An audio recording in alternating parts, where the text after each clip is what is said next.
કેમ છો વિદ્યાર્થી મિત્રો? હું મિનેશ ચૌહાણ ઇન્ફિનિટી પરિવાર તરફથી આજે એક નવા વિષય સાથે તમારી સાથે આવેલો છું. એ છે ઇંગ્લિશ ગ્રામર. ચલો તો સમજીએ ઇંગ્લિશ ગ્રામરમાં આજે આપણે શું સમજવાના છે તે. તો આજનો આપણો ટોપિક છે એ છે ડાયરેક્ટ અને ઇનડાયરેક્ટ સ્પીચ. સૌથી પહેલા કોન્સેપ્ટ સમજીએ કે ડાયરેક્ટ અને ઇનડાયરેક્ટનો મતલબ શું થાય. ડાયરેક્ટ અને ઇનડાયરેક્ટનો મતલબ એ છે કે ધારો કે કોઈ વ્યક્તિ બીજા વ્યક્તિ સાથે એની સામસામે વાતચીત કરતો હોય તો એને આપણે કહીશું ડાયરેક્ટ સ્પીચ. પણ જ્યારે કોઈ ત્રીજો વ્યક્તિ દ્વારા કોઈ પણ બે વ્યક્તિની વાતચીત વિશે જો ચર્ચા કરવામાં આવે તો એને આપણે કહીશું ઇનડાયરેક્ટ સ્પીચ. બરાબર ને? ધારો કે કોઈ પણ બે વ્યક્તિ જો સામસામે વાત કરતા હોય તો તેને આપણે કહીશું ડાયરેક્ટ સ્પીચ. અને જો ત્રીજો કોઈ વ્યક્તિ એ બંને વિશે જો વાતચીત કરતો હોય તો તેને આપણે કહીશું ઇનડાયરેક્ટ સ્પીચ. ચલો તો સૌથી પહેલાં નામ શું છે તે ડાયરેક્ટનું. તો ડાયરેક્ટનું ગુજરાતી નામ થાય પ્રત્યક્ષ કથન. ઇનડાયરેક્ટનું ગુજરાતી નામ થાય પરોક્ષ કથન. ડાયરેક્ટનું પ્રત્યક્ષ કથન, ઇનડાયરેક્ટનું પરોક્ષ કથન. તો સૌથી પહેલા ડાયરેક્ટ અને ઇનડાયરેક્ટ સમજવા માટે એમાં કયા કયા રૂલ્સ છે, એમાં શું શું ફેરફાર કરશું આપણે સૌથી પહેલા આપણે એ સમજીએ. તો સૌથી પહેલા ક્યાં ક્યાં અને શું શું ફેરફાર થશે તે. તો જ્યારે પણ આપણે ડાયરેક્ટ અને ઇનડાયરેક્ટની વાત કરશું તો એમાં આપણે મુખ્ય બે પ્રકારના ફેરફારની વાત આપણે કરશું. મુખ્ય બે ફેરફાર કયા કયા? તો પહેલો ફેરફાર આવશે કાળમાં ફેરફાર, એટલે કે કાળમાં પરિવર્તન.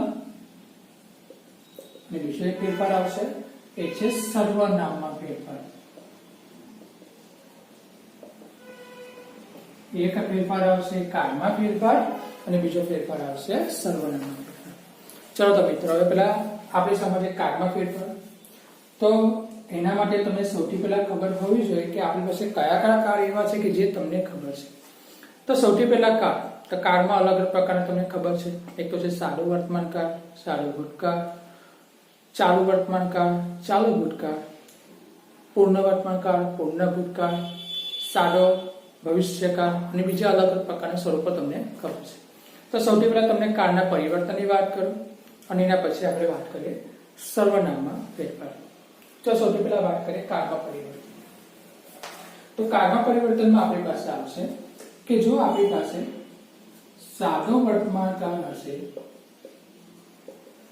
એને કહેવાય છે સિમ્પલ પ્રેઝન્ટ. જો આપણી પાસે સાદો વર્તમાન કાળ હશે તો એનું ફેરવાય છે સાદા ભૂતકાળમાં. જો આપણી પાસે સાદો ભૂતકાળ હશે જેને આપણે કહીએ છીએ સિમ્પલ પાસ્ટ તો એનું ફેરવાશે પૂર્ણ ભૂતકાળ. પૂર્ણ ભૂતકાળ તો આપણને ખબર જ છે, એને આપણે કહીશું પરફેક્ટ પાસ્ટ ટેન્સ. જો આપણી પાસે ચાલુ વર્તમાન કાળ હશે એટલે કે ચાલુ વર્તમાન કાળને આપણે અંગ્રેજીમાં બોલીએ છીએ કન્ટિન્યુઅસ પ્રેઝન્ટ ટેન્સ, તો એને આપણે ફેરવીએ છીએ ચાલુ ભૂતકાળમાં. એમાં આપણી પાસે આવે છે કન્ટિન્યુઅસ પાસ્ટ. જો આપણી પાસે પૂર્ણ વર્તમાન કાળ છે જેનું આપણું અંગ્રેજીમાં નામ છે પરફેક્ટ પ્રેઝન્ટ,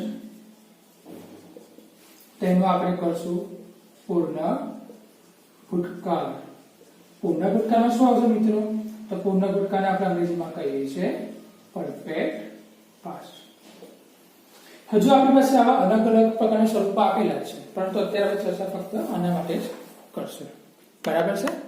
ચલો તો સૌથી પહેલા વાત કરીએ આટલા પ્રશ્નો માટે અને આટલા ટોપિક માટે. ધ્યાન આપો શું છે આપણી પાસે કાળમાં પરિવર્તનમાં. જો સાદો વર્તમાન કાળ છે તો સાદો ભૂતકાળમાં ફેરવાશે. સાદા ભૂતકાળનું આપણે પૂર્ણ ભૂતકાળમાં ફેરવીશું. ચાલુ વર્તમાન કાળને આપણે ચાલુ ભૂતકાળમાં ફેરવીશું. પૂર્ણ વર્તમાન કાળને આપણે પૂર્ણ ભૂતકાળમાં ફેરવીશું. બીજું કયા કયા સ્વરૂપ આપણે યાદ રાખવાના છે તે. તો બીજા સ્વરૂપોમાં આપણી પાસે આવશે એ છે આ પ્રમાણે. એમાં આપણી પાસે બીજા અલગ અલગ સ્વરૂપોમાં જે આવે છે તેની વાત કરીએ તો એમાં આપણી પાસે આવશે સેલ. જો સેલ હશે તો એનું આપણે રૂપાંતર કરશું સૂરમાં. જો ડાયરેક્ટ સ્પીચમાં આપણી પાસે શેર આપેલું હોય તો ઇનડાયરેક્ટ સ્પીડમાં રૂપાંતર થશે સ્લોટમાં. જો આપણી પાસે વ્હીલ હશે તો આપણે એને ફેરવીશું વોલ્ટમાં. જો આપણી પાસે મે હશે તો એને આપણે ફેરવીશું માઇન્ડમાં. જો આપણી પાસે અલગ અલગ પ્રકારના સ્વરૂપ સેલ, વ્હીલ, મે છે કે પ્રમાણે કેન છે તો એને આપણે ફેરવીશું કુલ. મોટે ભાગે મિત્રો એવું થતું હોય છે કે જે પણ સેલ અને વ્હીલ છે એ બંનેને તમે એક જ ગોળમાં ફેરવો છો, જે અત્યારના નિયમો પ્રમાણે સૂર આપણે ફેરવતા નથી. બરાબર છે. તો આપણી પાસે આટલા પ્રકારના સ્વરૂપો છે. એ આવશે કાળમાં પરિવર્તનની અંદર. બરાબર. કાળના પરિવર્તનની અંદર આટલા મુદ્દાઓ છે. હવે જ્યારે કાળના પરિવર્તનની આપણે વાતચીત કરશું તો આપણે એક વસ્તુ હંમેશા ધ્યાનમાં રાખવાની કે જો તમને ડાયરેક્ટ સ્પીચનું જે પણ વાક્ય છે, જો આપણને ડાયરેક્ટ સ્પીચનું જે પણ વાક્ય છે એ જો તમને સાદા વર્તમાનકાળ એટલે કેવી રીતે, તો તમને સમજાવું. ધ્યાન આપજો. ચલો, હા, સાદા વર્તમાનકાળમાં એટલે કે કેવી રીતે હું તમને સમજાવું છું. ધ્યાન આપજો કે આપણી પાસે અલગ અલગ પ્રકારના રિપોર્ટિંગ વર્બ આવતા હોય. સૌથી પહેલો પ્રશ્ન એવો થાય કે રિપોર્ટિંગ વર્બ એટલે શું?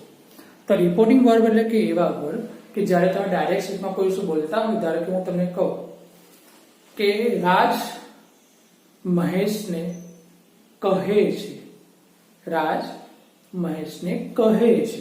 તો આ જે કહે છે તે તમે ગુજરાતીમાં બોલો છો એને આપણે કહીશું રિપોર્ટિંગ વર્બ. પરંતુ ઇંગ્લિશમાં આ જે કહે છે તેના અલગ અલગ પ્રકારના 4 સ્વરૂપ છે આપણી પાસે. કેવી રીતે? ધ્યાન આપો કે જો આપણી પાસે સાદો વર્તમાનકાળ હશે તો સાદા વર્તમાનકાળને ધ્યાનમાં રાખીને સે પણ આવે અને સેસ પણ આવે. કેવી રીતે? સે પણ આવશે અને સેસ પણ આવશે. એ જ પ્રમાણે જો આપણી પાસે સાદો ભૂતકાળ હોય તો એના માટે સે આવે. પછી આપણે એક વસ્તુ ધ્યાન રાખજો. રાજ મહેશને કહે છે કે, કહે છે કે, તો સે ટુ. કહે છે કે એટલે કે સે ટુ. એ પ્રમાણે સેસ ટુ આવે. એ પ્રમાણે સેડ ટુ આવે. અને જ્યારે કોઈ વાક્યમાં આ પ્રમાણે સે ટુ, સેસ ટુ કે સેડ ટુ થાય તો સે ટુ નું થઈ જાય ટેલ, સેસ ટુ નું થઈ જશે ટેલ્સ અને સેડ નું થઈ જશે એનું ભૂતકાળ ટોલ. આટલું આપણે વાત કરી રિપોર્ટિંગ વર્બમાં. પણ હું તમને જે કહેવા માંગુ છું એની વાત કરીએ કે જ્યારે રિપોર્ટિંગ વર્બમાં સાદા વર્તમાનકાળનું વાક્ય હોય ત્યારે, જ્યારે રિપોર્ટિંગ વર્બમાં સાદા વર્તમાનકાળનું વાક્ય હોય તો આપણે જે આગળ વાત કરી તે કાળમાં કોઈ પરિવર્તન નહીં આવે. જ્યારે પણ વાક્ય સાદા વર્તમાનકાળમાં હોય તો કાળમાં કોઈ પરિવર્તન ના આવે. અને બીજી એક વસ્તુ એ જાણવા જેવી છે કે જેવી રીતે આની અંદર કોઈ પરિવર્તન નથી આવતું એ પ્રમાણે સનાતન સત્ય ઘટના હોય એમાં પણ કાળમાં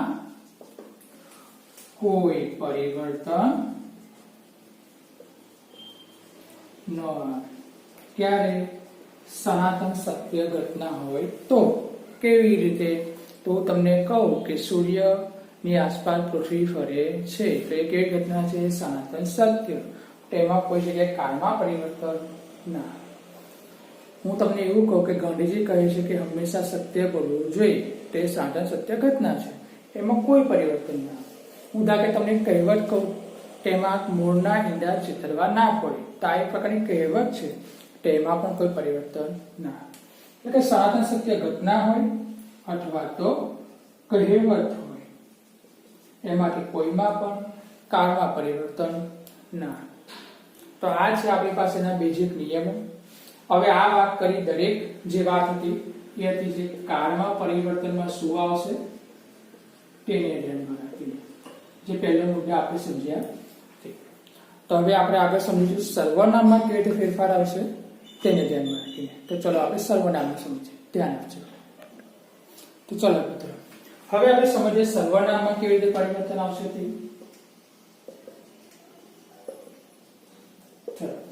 તો સર્વનામમાં હંમેશા આ પ્રમાણે કે હું રાજને કહું છું કે, તો એક વસ્તુ આવશે હું જે બોલે છે તે. રાજને કહું છું કે, તો રાજ જે સાંભળે છે તે. તો પરિવર્તન કેવી રીતે એ ધ્યાન આપો. તો જ્યારે પણ આપણી પાસે એક વ્યક્તિ બોલનાર હોય અને એક વ્યક્તિ સાંભળનાર હોય, એક વ્યક્તિ બોલનાર હોય અને એક વ્યક્તિ સાંભળનાર હોય, જ્યારે પણ કોઈ વ્યક્તિ બોલનાર હોય તો એમાં કઈ જગ્યાએ ફેરફાર આવે? તો બોલનારમાં આઈ પ્રમાણે ફેરફાર આવે કે જ્યારે આઈ હોય તો બોલનાર પ્રમાણે ફેરફાર કરવાનો, અને જ્યારે વાક્યમાં યુ હોય તો સાંભળનાર પ્રમાણે ફેરફાર કરવાનો. દરેક પ્રકારના વાક્યમાં આવશે કાળમાં પરિવર્તન થાય કે ના થાય. બરાબર. જ્યારે પણ આપણી પાસે આઈ હોય તો બોલનાર પ્રમાણે ફેરફાર થાય. ધારો કે બોલનાર વ્યક્તિ છોકરી હોય તો આની જગ્યાએ શું લખવું પડે? સી. જો બોલનાર વ્યક્તિ છોકરી હોય તો શું લખશું આપણે? આની જગ્યા પર સી. જો બોલનાર વ્યક્તિ છોકરો હોય તો આની જગ્યા પર લખશું આપણે હી. બોલનાર વ્યક્તિમાં સમૂહનું જૂથ હોય તો આપણે એના માટે લખશું દે. સાંભળનાર માટે પણ એક પ્રમાણે છે કે જો સાંભળનાર વ્યક્તિ યુ માં છોકરી હોય તો સી વાપરીશું, જો છોકરો હશે તો હી વાપરીશું, અને જો કોઈ જૂથની વાત કરશું તો આપણે એના માટે દે વાપરીશું. તો આ હતો આપણી પાસે એક બેઝિક કોન્સેપ્ટ કે જે આપણે સમજવાનો છે તે. આ તો બોલનાર અને સાંભળનાર પ્રમાણે શું ફેરફાર થાય છે તે. આ બોલનાર અને સાંભળનારમાં કયા કયા અલગ અલગ પ્રકારના શબ્દો આવી શકે, કયા કયા અલગ અલગ પ્રકારના પ્રોનાઉન્સ આવી શકે, હવે આપણે એની વિશે ચર્ચા કરીએ. ચલો ધ્યાન આપજો. ચલો તો જોઈએ. તો આપણી પાસે અલગ અલગ પ્રકારના પ્રોનાઉન્સ છે. એમાં કેવી રીતે આવશે? આઈ પછી આવશે માય, મી, માઇન અને આવશે myself. I, my, me, mine, myself. એ પ્રમાણે જો આ વસ્તુ હોય બહુવચનના સ્વરૂપમાં તો આઈ જોડે આવશે વી, આનું થશે અવર, મીનું થશે અસ, આનું થશે અવર્સ, અને આપણે આના માટે લખશું અવર સેલ્સ. અવર સેલ્સ. આ વસ્તુ જો આપણે આઈ વી એ પણ યુ માટે વાત કરતા હોય તો યુ માં આપણી પાસે આવશે યોર, પછી આપણી પાસે અહીં આગળ આવશે યોર, યુ આવશે, અહીં આગળ આપણી પાસે આવશે યોર્સ, અને અહીંયા આપણી પાસે આવશે યોર સેલ્સ. ચલો પછી આપણે વાત કરીએ હી સી ને ઈટ માટે. તો હી હશે તો હી માટે આવશે હિસ, અહીંયા આપણી પાસે આવશે હિમ, પછી આપણી પાસે આવશે હિમસેલ્ફ. ડાયરેક્ટ છેલ્લે આપણે હી હિમસેલ્ફ તમે આપણને લખી શકો. પછી આપણી પાસે આગળ આવશે સી, તો સી પછી આપણી પાસે આગળ આવશે હર, અહીંયા પણ આપણી પાસે આવશે હર, અને અહીંયા આપણી પાસે આવશે હર સેલ્ફ. એ જ પ્રમાણે જો આપણી પાસે ધે છે તો તેનું આપણે લખશું ધેર, પછી આપણી પાસે આવશે ધેમ, પછી આપણી પાસે આવશે ધેમ સેલ્સ. તો આ પ્રમાણે આપણી પાસે અલગ અલગ કરતા પણ અલગ અલગ ફેરફાર મેં તમને કીધું એ જ પ્રમાણે કે જો આપણી પાસે ક્યારે પણ વાક્યમાં આઈ નો ઉલ્લેખ માટે કોઈ વાક્ય આવે છે તો આઈ હંમેશા બોલનાર વ્યક્તિ પ્રમાણે બદલાય.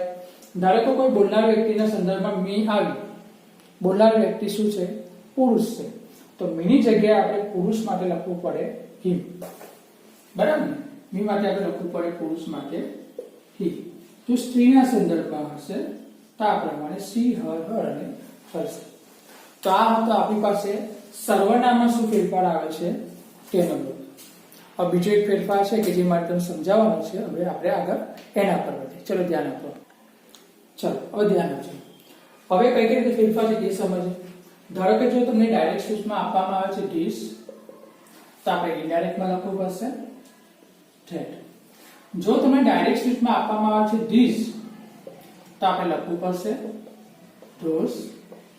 જો તમે ડાયરેક્ટ શીટમાં આપવામાં આવશે ટુડે તો આપણું થશે ધેટ ડે. જો આપણને ટુમોરો લખીને આપે છે તો આપણે લખવું પડશે ધ નેક્સ્ટ ડે અથવા તો ધ ડે આફ્ટર. એ જ પ્રમાણે જો તમને યસ્ટરડે લખીને આપે છે ડાયરેક્ટમાં તો આપણે લખવું પડશે ધ પ્રીવિયસ ડે અને એ જ પ્રમાણે ધ ડે બિફોર. બરાબર છે. હવે જો આપણને વાક્યમાં લાસ્ટ લખીને આપે છે તો આપણે લખવું પડશે ધ પ્રીવિયસ. જો લાસ્ટ લખીને આપે છે તો આપણે લખવું પડશે ધ પ્રીવિયસ. જો અગો આપેલું છે તો આપણે લખવું પડશે બિફોર. જો આપણને નાવ આપેલું છે તો આપણે લખવું પડશે ધેન. જો આપણને હિયર લખીને આપેલું છે તો આપણે લખવું પડશે ધેર. જો આપણને કમ લખીને આપેલું છે તો આપણે લખવું પડશે ગુડ. તો મિત્રો આ પ્રકારની કોન્સેપ્ટ છે આપણે યાદ રાખવો પડશે કે જ્યારે ડાયરેક્ટ અને ઇનડાયરેક્ટમાં જો ડાયરેક્ટમાં આવા કોઈ પણ શબ્દોનો જો ઉલ્લેખ કરવામાં આવે તો આપણે ઇનડાયરેક્ટ પ્રમાણે આ પ્રકારના શબ્દોની જગ્યાએ મૂકવા પડે. મતલબ કે આ પ્રકારનું પરિવર્તન આપણે ઇનડાયરેક્ટમાં બતાવવું પડે. પણ જો આપણને ધીસ આપેલું હોય તો એને આપણે ધેટ કરશું. જો ધીસ છે તો ધોસ કરશું. ટુડે છે તો એનું આપણે ધેટ ડે કરશું. ટુમોરો છે તેનું આપણે કરશું ધ નેક્સ્ટ ડે અથવા ધ ડે આફ્ટર. જો આપણે યસ્ટરડે આપેલું છે તો ધ પ્રીવિયસ ડે અથવા ધ ડે બિફોર. તમે બેમાંથી કોઈ પણ વાપરી શકો. તો લાસ્ટ લખેલું છે તો ધ પ્રીવિયસ આવશે. અગો હશે તેના માટે બિફોર. નાવ માટે ધેન. હિયર માટે ધેર અને કમ માટે ગો. તો આ જે જોયું તે આપણે અલગ અલગ પ્રકારના પરિવર્તન જોયા. સૌથી પહેલા પરિવર્તન આપણે સમજ્યા કાળમાં. બરાબર. ચલો કાળમાં આપણે કયા પરિવર્તનની વાત કરી તો કાળમાં આપણે જોયું કે જ્યારે આપણી પાસે જો સાદો વર્તમાન કાળ હોય તો આપણે ફેરવતા સાદા ભૂતકાળમાં. જો સાદો ભૂતકાળ છે તો એને આપણે શેમાં ફેરવતા હતા પૂર્ણ ભૂતકાળમાં. એ જ પ્રમાણે જો ચાલુ વર્તમાન કાળ છે તો ચાલુ ભૂતકાળ. પૂર્ણ વર્તમાન કાળ છે તો પૂર્ણ ભૂતકાળ. પણ બીજો આપણે ફેરફાર જોયો કે જો આપણી પાસે શેલ હોય કે વિલ હોય બંને માટે આપણે વુડ વાપરતા હતા. જો મે હોય તો મે માટે માઇટ. કેન હોય તો કેન માટે કુડ. એ શરૂઆતની વાત કરી. પછી આપણે એના પછી વાત કરી પ્રોનાઉન્સિએશન માટેની. એટલે કે જો તમને સર્વનામમાં જો પરિવર્તન હોય તો શું કરવાનું તે સર્વનામમાં આપણે સમજ્યા કે જ્યારે પણ આપણી પાસે આઈ હોય વાક્યમાં તો આઈ હંમેશા બોલ્યા પ્રમાણે બદલાશે. જો વાક્યમાં યુ હોય તો યુ હંમેશા સાંભળના પ્રમાણે બદલાશે. હવે સૌથી પહેલા આપણે જોઈ લેવાનું કે જો બોલનાર વ્યક્તિ પુરુષ હોય તો હંમેશા હી પ્રમાણે બદલાશે. અને જો બોલનાર વ્યક્તિ સ્ત્રી હોય તો હંમેશા સી પ્રમાણે બદલાશે. અને એ જ પ્રમાણે જો બોલનાર વ્યક્તિ કોઈ જૂઠની વાત કરતા હોય તો એના માટે ડે પ્રમાણે બદલાશે. બરાબર. પછી આપણે આગળ જોયું કે અલગ અલગ પ્રકારના વ્યક્તિ માટે શું ફેરફાર તમે કરી શકો એ વાત. અને પછી આપણે જોયું કે તમે અલગ અલગ પ્રકારના શબ્દો કે જો તમે ડાયરેક્ટમાં આપેલા હોય તો ઇનડાયરેક્ટમાં ફેરફાર શું થશે તે. આ બધી વાત કરી કયા પરિવર્તન આવશે તે. અને એક મુદ્દો જે આપણે વાત કરી કે કયા પરિવર્તન નહીં આવે તો કઈ કઈ જગ્યાએ પરિવર્તન નહીં આવે. તો સૌથી મોટો ટોપિક કે જ્યારે આરવી એટલે કે રિપોર્ટિંગ વર્બ મેં કીધું ને તમે સે હોય સેસ ટુ હોય પછી સેડ ટુ હોય અથવા તો સેડ અથવા તો અહીંયા આગળ અલગ અલગ પ્રકારના શબ્દો હોય. સે આવે સેસ આવે એની જગ્યાએ સાથે સે ટુ આવે સેસ ટુ પણ આવે. સેડ હોય અથવા સેડ ટુ પણ આવે. બધા જ વાપરી શકાય. પણ જ્યારે સાદા વર્તમાન કાળમાં એટલે કે સે અથવા સેસ ટુ આ પ્રમાણે તમને કોઈ આપેલું હોય તો ક્યારે પણ કાળમાં પરિવર્તન નહીં આવે. તો તમને પૂછવામાં કે ક્યારે પરિવર્તન ના આવે કે જ્યારે સે હોય સેસ ટુ હોય ત્યારે અથવા જે પણ તમને વાક્ય આપેલું હોય જો મિત્રો એ વાક્ય તમારું કહેવતના સ્વરૂપમાં હોય અથવા તો એક સનાતન સત્ય ઘટના હોય તો આપણે આ સંજોગોમાં ક્યારે પણ કાળમાં ફેરફાર કરશું નહીં. તો આપણો આજનો આ જે ટોપિક છે એ છે ક્યાં ફેરફાર થશે અને ક્યાં ફેરફાર નહીં થાય. તો હું તમે એક નેક્સ્ટ વિડીયો બનાવીશ અને એ વિડીયો તમારો હશે કે વાક્યને કેવી રીતે બનાવશું તે અને ફેરફાર થાય છે તે કેવી રીતે કોનામાં કયું કન્જક્શન વાપરીશું, કયા કયા સાદા વાક્ય, આજ્ઞાત વાક્ય, પ્રશ્નાર્થ વાક્ય, દરેક વિશે આપણે ચર્ચા કરશું. તો આજના વિડીયોને આપણે અહીંયા આગળ વિરામ આપીએ છીએ. Thank you.